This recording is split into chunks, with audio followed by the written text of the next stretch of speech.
Inihayag na United States President Joe Biden ang bagong immigration policy hinggil sa illegal immigrant sa bansa na asawa ng US citizens. Sa magiging bagong polisiya, maaari nang manatili habang nag-a-apply ng permanent residency sa Estados Unidos ang mga asawa ng US citizens na nakapasok sa bansa ng iligal.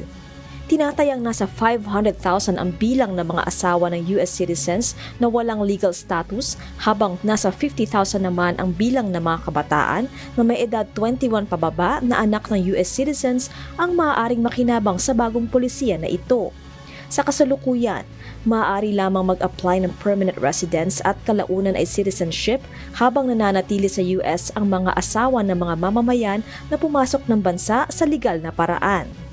Inaasahang isasagawa na ang bagong polisiya na ito sa mga susunod na buwan at karamihan sa mga benepisyaryo nito ay Mexicans ayon kay President Biden.